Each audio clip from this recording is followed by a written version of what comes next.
Alright, तो कैसे हो दोस्तों? राधे राधे आप सबको। Welcome back to another cool question. थोड़ा प्रीलिम्स लेवल में देखेंगे हम इसको। क्वेश्चन एक बार मैं पढ़ देता हूँ क्योंकि हैंड राइटिंग मुझे भरोसा नहीं कि आपको समझ आएगी।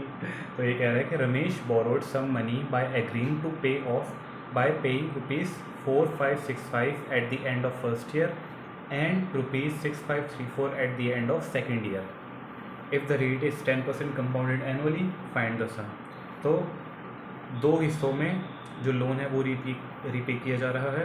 फर्स्ट ईयर के एंड में इतना अमाउंट 4565 और सेकेंड ईयर के एंड में 6534 और 10% इंटरेस्ट दिया हुआ है, तो हमें सम निकालना है। तो क्योंकि दो हिस्से में दिया हुआ है और ये नहीं पता कि इक्वल पार्ट्स में है या नहीं है, तो हम सिंपली मान लेते हैं कि जो सम है वो दो पार्ट्स में होगा। एक पार्ट है एक्स और एक पार्ट है वाई, दोनों को हम ऐड कर देंगे तो ये आ जाएगा हमारे पास सम। ठीक है।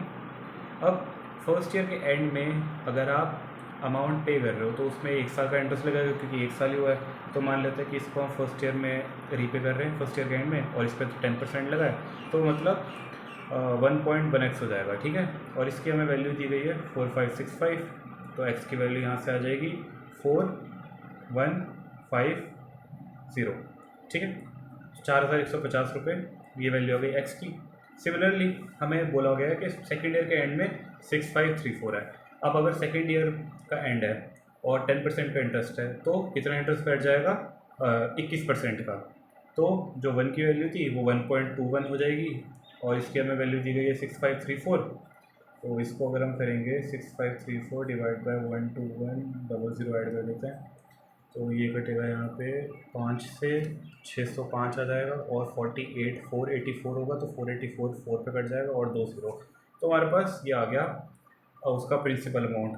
तो बस इन दोनों को हम ऐड कर देंगे तो हमारे पास जो रिक्वायर्ड सम है वो हमें मिल जाएगा।